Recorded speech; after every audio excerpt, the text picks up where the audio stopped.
Hey everybody, it's Romania Black.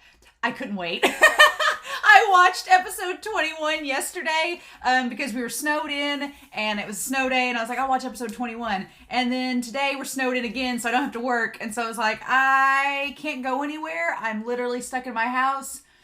I really want to know the outcome of this battle, so I'm sorry y'all have to wait a week, or you had to wait a week, but I couldn't wait. I was like, I can't wait for this. I want to see what happens. We've only got 3 episodes left, and then I want to dive into the manga. So after this episode, I am probably going to take a little time off to at least read probably volumes 5 and 6 of the manga and catch up a little bit, because after I'm done with episode 24, the following week, I'm going to be doing a recap of volumes 1 through 8 and just talk about my thoughts on those in general, and then start with volume 9. So far, the first 4 volumes of Yona have been pretty spot on with the anime, so there's not been too much that I have to say that's different.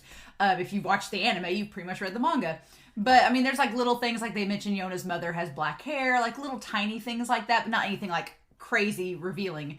But yeah, I'm probably going to read volumes 5 and 6 before I dive into episode 23.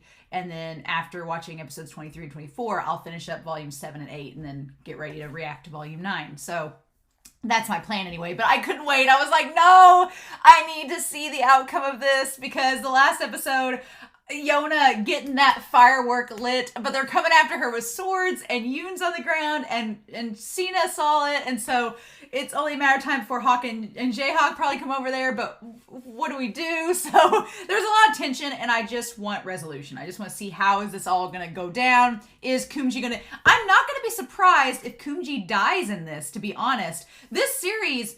it's not shied away from killing characters. I mean, King Il died in the first episode. There's been child murder in this series. Like, it's not a violent series by any stretch of the word, but it is not afraid to kill off people. And I'm like, okay, it treats the death in this series very seriously. And I like that. I like that it's not just on a whim, we're just going to kill and there's bodies everywhere. No, a death really makes a difference. But the way they framed Kumji up, I'm like, there is not much redeemable about him. He's pretty much scum. And I'm like, it would not surprise me if Yona shot him, because we've had this build up, right? The last several, back into the woods, when Yoon's like, could you take a life if it came to it? I think if we're going to frame Yona as someone that would defend her kingdom and possibly, fight for change, then is she willing to take a life? I think if it's somebody as awful as Kumji that's just going to keep hurting people and won't accept anything else, I could see her killing him. I really could. And that's going to be something if that happens. But I'm going to be curious how that all goes down. If she doesn't kill him, I can see his character dying. I can see Kumji dying. And that's going to be the big catalyst for change in Awa. And that's going to get Suwon's attention and Gunti's attention. So it's like, what do we do? But yeah. So I'm pretty excited, y'all, to see what all happens, but let's not waste any more time. I've been so excited all day to get to this. I'm like, once I decided I was going to watch it, I was like, yes. So let's dive into episode 22. The night history is made. I'm so excited. We're going to start that here in 3, 2, 1. Let's go.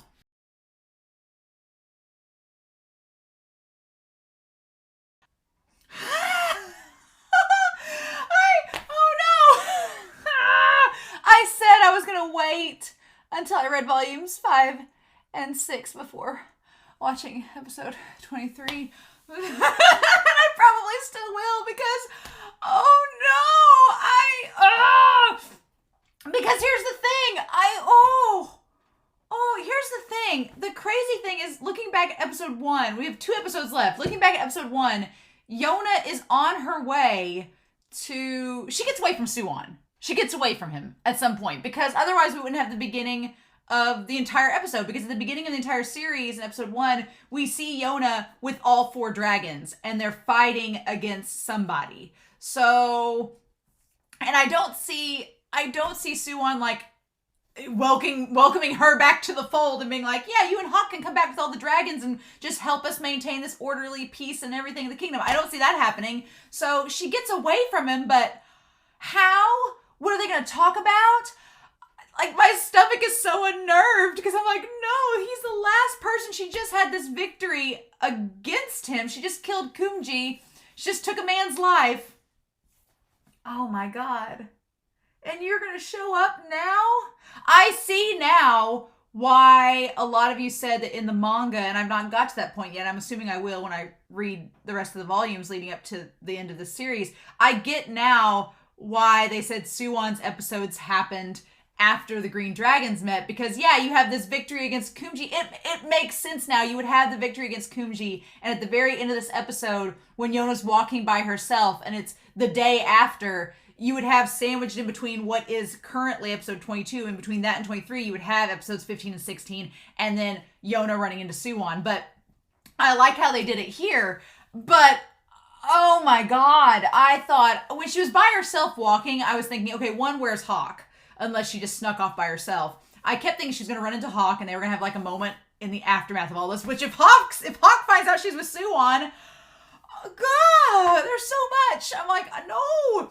I ship Yona and Hawk are like my OTP, but she's had a crush on Suwon, which I don't think that crush is still there, but I don't know. I'm like, it's like when you want to ship two characters, and then the character you don't want to ship with one of those two characters shows up, and you're like, why are you here? That's how I feel about Suwon being there. And I'm like, dude, you are the last person she wants to see, because of Suwon, she's killed someone. You know, it's led to this point. I mean, inadvertently, obviously Yona chose to take his life, to take Kumji's life, and I think in the end it was the right choice. It had to happen. It was a necessary evil, but she has to live with that now, and it's kind of Suwon's fault. So that, because if he hadn't killed King Il, and I know that there's reasons why he did it, I get that, but it's just in Yona's processing. I'm thinking Yona next episode is gonna be like, I took a man's life because I had to, because of all these circumstances, and you're tied to that. I don't think I don't know, will she get rid of the hairpin? Will she give it back to him? I don't know. I was not expecting that at all. Oh my god. I figured the battle would get over, and as the episode went on, I'm like, I bet Kumchi's gonna die, and it'd be cool if Yona was the one to do it, and it was, but I did not imagine Suwon showing up. I'm kind of glad I watched ahead, because I didn't know from anybody's comments this was going to happen. So I'm kind of glad I watched ahead so I wasn't spoiled. Huh. So let's go through this episode. Holy crap. This was a great episode. The night history is made. Yeah, no joke. But see, my thing is, at the very beginning of this series, back in episode 1, we saw Yona with all 4 dragons, all 4 of them, going after somebody, like fighting their way back to the kingdom. So she gets away from Suwon somehow.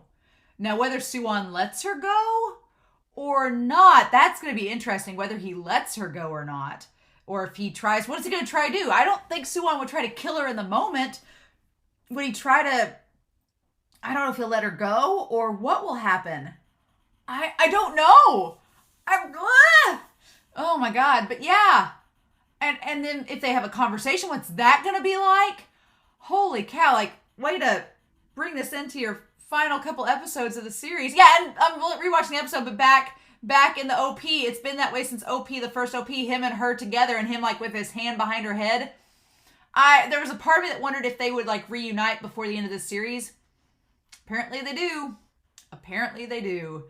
Oh, that shot of Yona, just the look on her face when she fired that arrow. Oh my god, our girl being badass. And that's the thing too. Yona is like the least OP of all of this crew, and she's the one that gets the job done in the end because of her resolve and her dedication to saving her friends and her kingdom.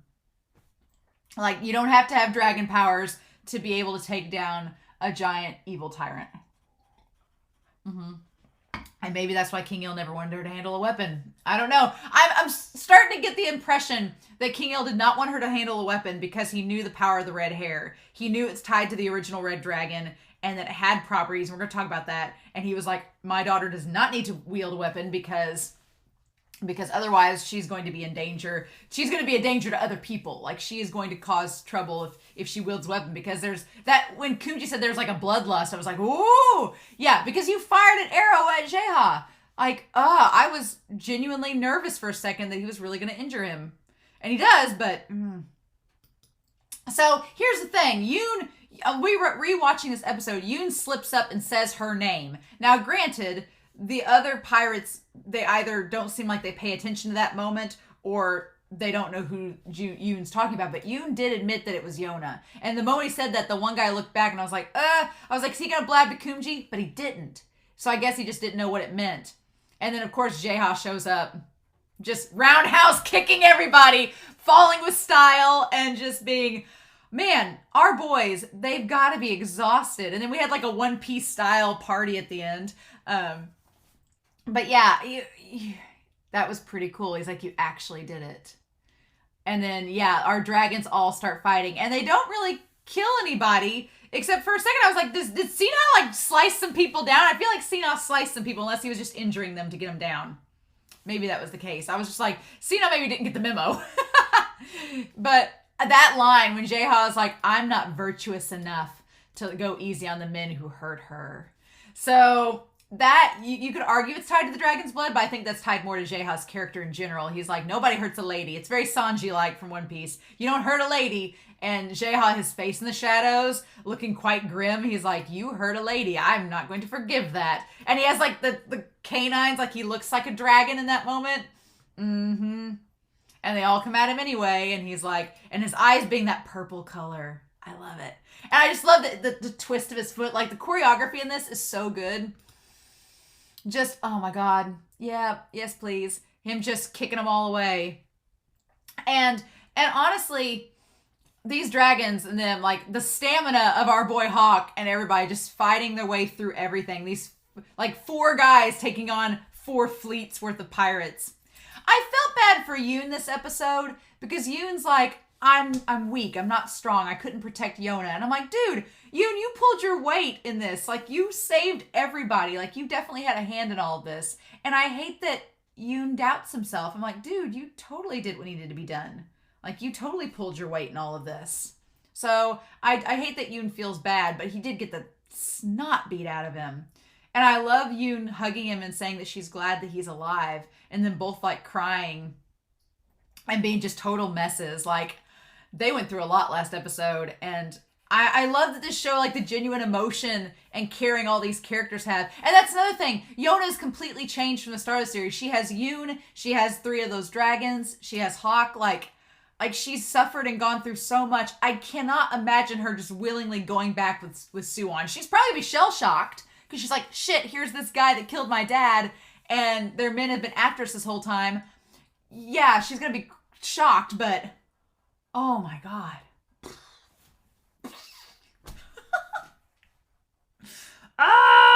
So yeah, there's that. And I love that Gigan is the one who taught Jaeha to use the knives. I'm glad Gigan didn't die. I was worried there were a couple times that the pirates or the mercenaries got really close to Gigan and she kind of just flicked him off and girl has mad knife skills, but she's like, nah, I'm glad she didn't die. I really am. Unless she dies next episode by Suwon's men, because apparently they're there. I'm sure Suwon is not there by himself. My question is if Hawk is going to notice somebody from Quokka there and is going to be like, shit, and then freak out. I'm not ready for that. If Suwon meets up with Yona and Hawk, I'm not ready. No. Or if Yona just gets away and goes to Hawk and is like, I saw Suwon, and Hawk's like, Hawk's going to be so pissed. I don't know what to expect next episode. I'm terrified. But yes, Cena going through here, he just like knocks people out with the sword. Maybe he's using the blunt end of it. But yeah, I love he just has the flowing hair, like the owl mane from his mask. And then yeah, Yoon's like, I figured Hawk would be here to protect Yona, and Jaeha, as he's roundhouse kicking everybody. I love the green lightning that's around his feet. He's like, yeah, well, Kija and Hawk don't have night vision and they don't have jumping abilities, so they can't really come here. They're stuck on the other ship. Which is probably for a good thing, because Hawk and Kija are the most attached to Yona out of the 4 of them. And so they would probably be really emotionally compromised being there.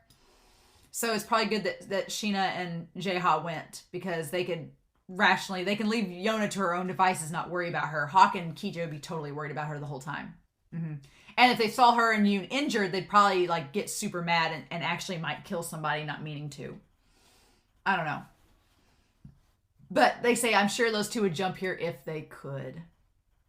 But yeah, I love the dynamic. Kija, I think out of all of the dragons and all the characters, Kija has the best dynamic with everyone. He has a great dynamic with every character. Like, Jeha and Sheena are kind of like at odds. They don't really have anything in common. So even when they're fighting together, they don't really have any banter or anything. And then Jeha and Kija definitely have a lot of good banter. And then Hawk and Kija have good banter. So I feel like Kija is like the one that can interact with all of them the best. Because Kija can be nice to Sheena and they kind of bond. Kija can be nice with Jeha and they bond. And Kija and Hawk can have bonding. So it'll be curious to see how the yellow dragon fits in with all of this. Because the OP makes him out to be this like happy-go-lucky super extrovert.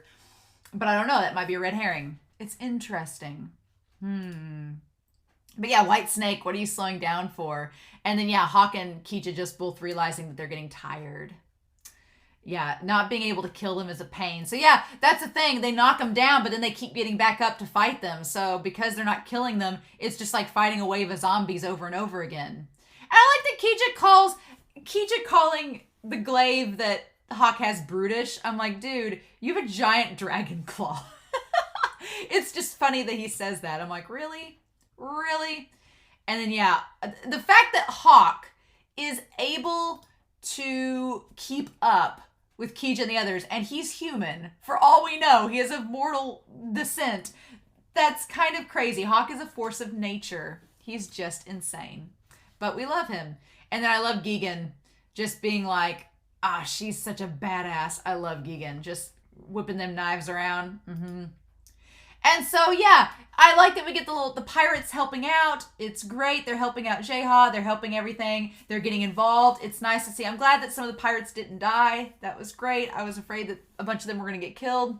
Doesn't end up happening that way, which is a good thing.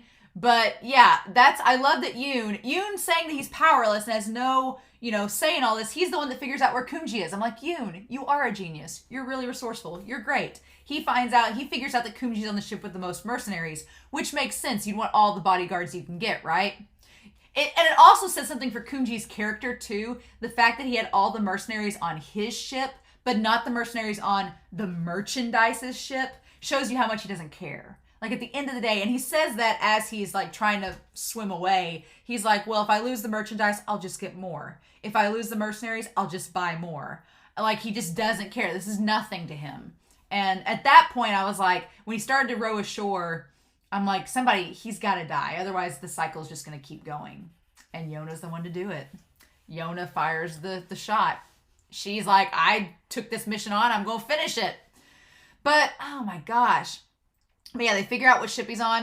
And I like that Kumji, you think he's going to fire the arrow at the one guy that questioned him, but instead he was trying to get to the spy, right? He was trying to weed out the spy, weed out the rat. And he said to let him be. And then Yona, when Yoon looks over to her, Yoon and Yuri look over and Yona's like, her eyes are on fire. It's because she saw Kumji trying to escape. She saw him because when Jeha shows up in the next scene, he's gone. And Yona's like, he's trying to escape off the ship. Yeah, trying to row away. But he brought and the fancy bow that he brought with him, much like his necklace that's green and red, the bow that he brought with him is red and green as well. So it's that same color pattern. And if you think about it, you have, at the end of this episode, Suwon with the green eyes and Yona with the red hair. So that red and green combo has, like, gone through this entire episode. It's, But yeah, he's like, I'll do any dirty trick necessary without the slightest shame to protect myself. And at that point, I was like, dude, you're going down. As long as I, Yan Kumji, am alive, the battle is not lost. Well, at that point, the pirates wasted their efforts. Yep, and then that's when, I like that Sheena sees him and points to where he's at, and then Jeha's like, fine, I'll go get him. But here's the thing, Kumji knows about the dragon lore. Right? Kumji knows about the dragons. Which makes me wonder if he always kind of knew about Yona, but just didn't know the full mythology. Because King Il didn't want people to know about the mythology. So that makes me wonder how much the rest of the world really knows about the dragons. If they just know about the myth of the dragons themselves, but not the full picture that Iksu has given Yona and them. I don't know.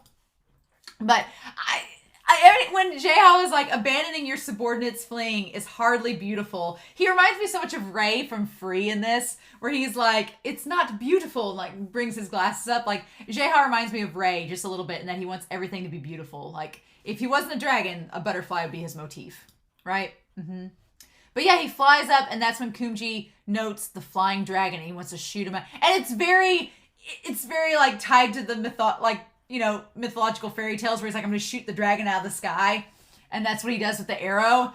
And because J-Ha doesn't want to kill the other guy, he throws the knives, but he uses the other guy as a hostage, and he doesn't want to kill the other guy. And that's when Kumji's like, well, fine, I don't have any problem with killing people, but you do. And he slices his shoulder. It's so sad. Ugh. I really thought for a second he got his neck, and I was like, no! But just his shoulder. And Cena's like, oh my god, no. And he's gonna fire and kill him, and he senses this bloodlust.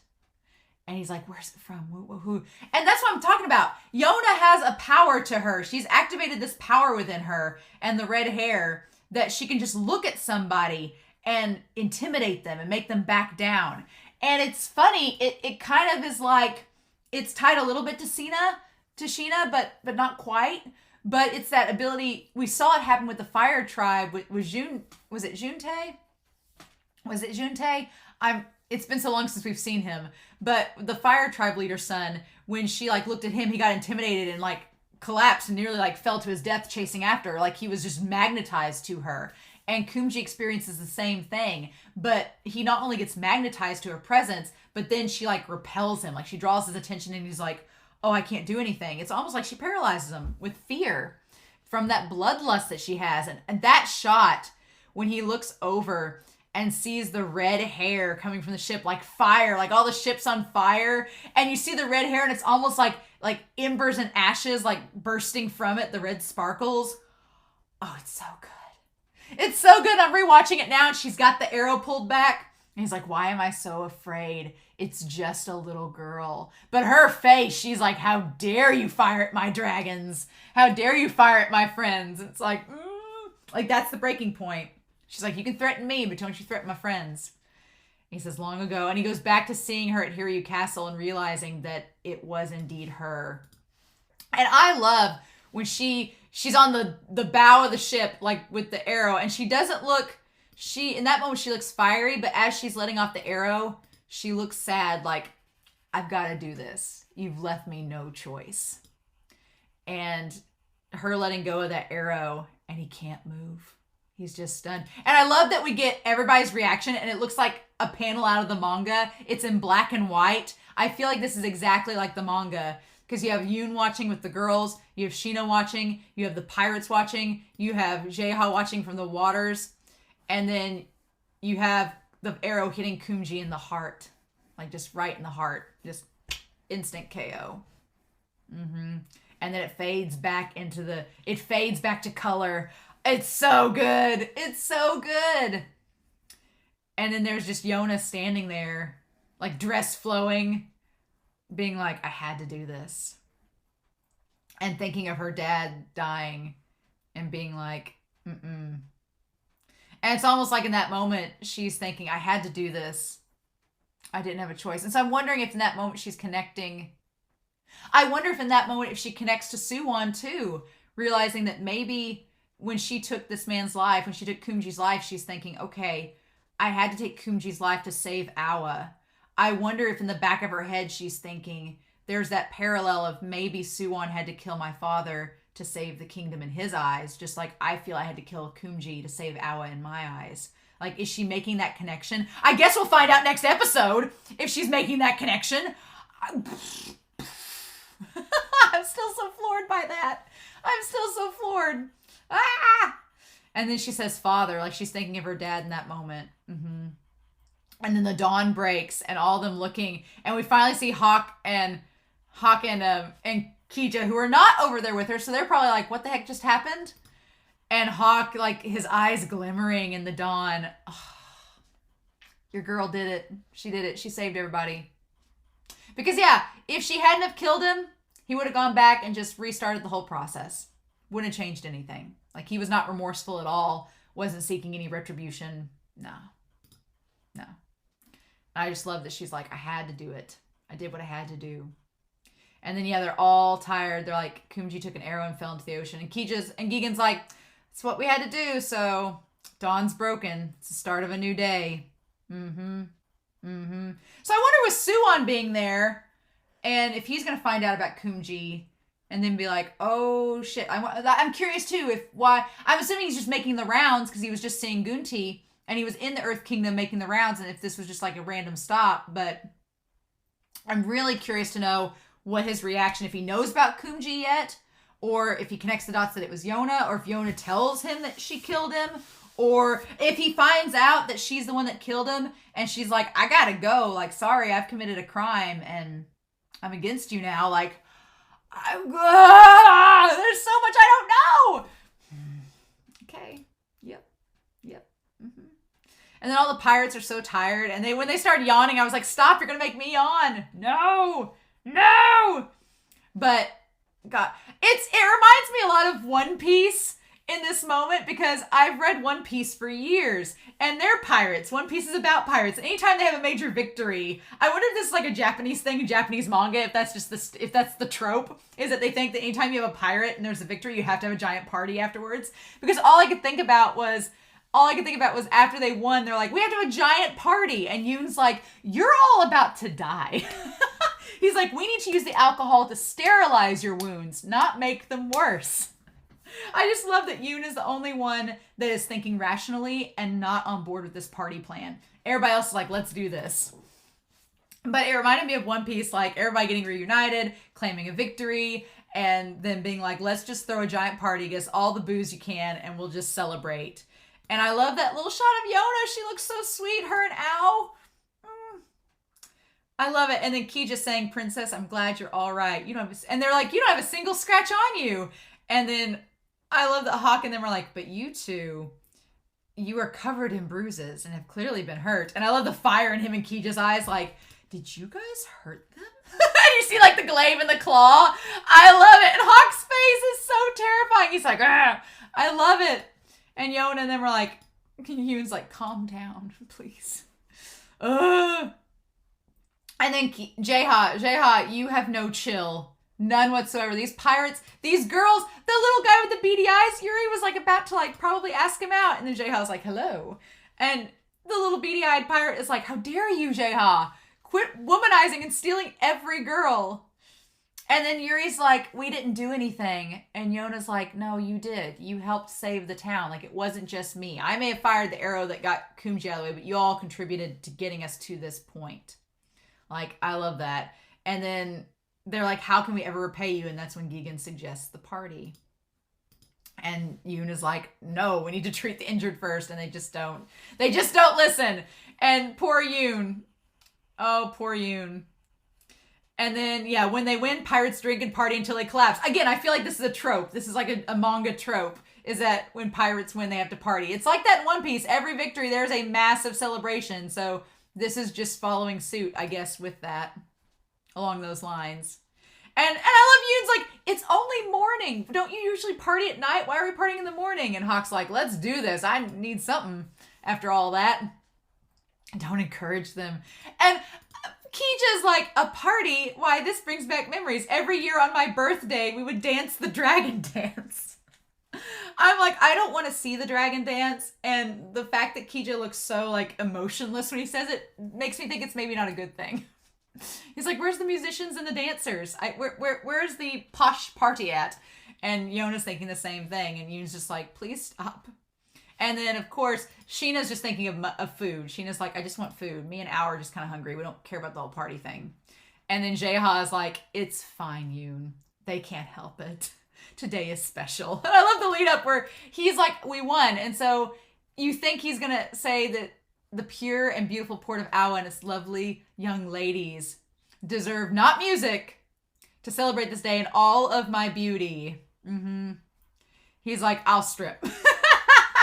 And the funny thing is, it's like the one moment of fan service, but then he like opens up the other sleeve and it's just like blood pouring down. And you're like, ah, it's played for laughs. I love it. I love that Jaeha is likely to be our source of fan service in this series but also the comic relief of that, where it's just like dribble, dribble, dribble, and it's just all the blood.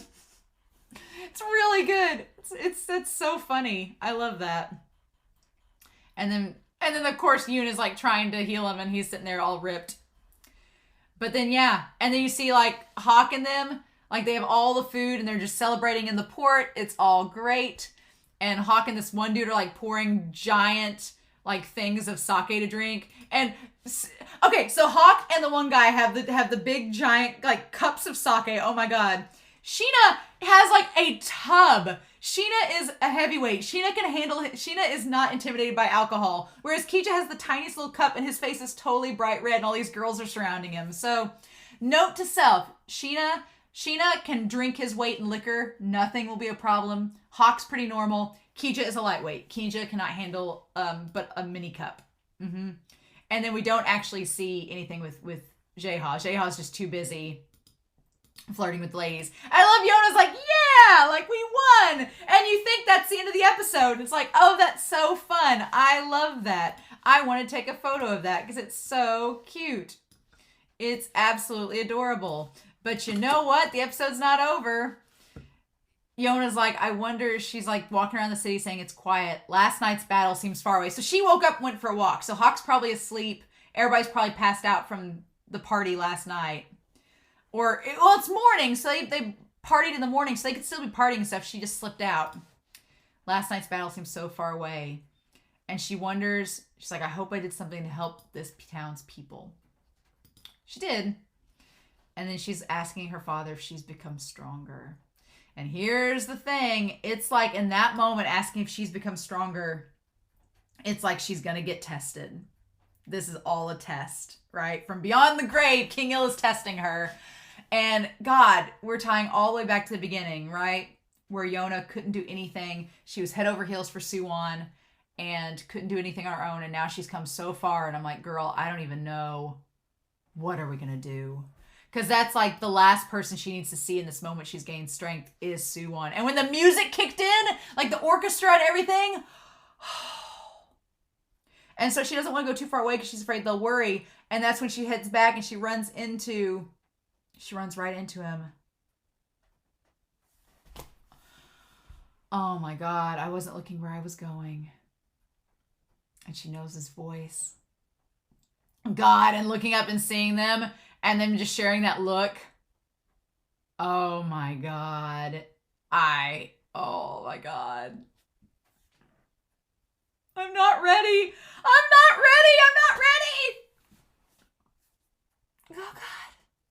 I'm not ready. I'm not ready for this next episode. I'm not. Nope. I am not. I'm so nervous. I'm going to have to wait. I want to read volumes 5 and 6 first. And talk to y'all about them. And then come back and we'll do episode 23. I watched a little bit ahead and now I'm like, ah. So, yeah. So go Yona. She's badass. I love it. Now I'm terrified that Suwon's involved and he's here. Oh my God. I don't know what to expect, but I'm terrified. So there's that. Yay. So, oh God, I'm curious to know your thoughts down below. I hope y'all enjoyed this reaction, but it's crazy, y'all. So yeah. So we'll see what ends up happening with old Suwon and Yona, but I'm going to read volumes 5 and 6 first and see what all happens. So in the meantime, I hope y'all have a wonderful week. Please stay safe, take care, and yeah, I'll be back soon with more Yona of the Dawn. Have a good week, stay safe, take care, and I'll see y'all next time, and we'll see what happens. Bye.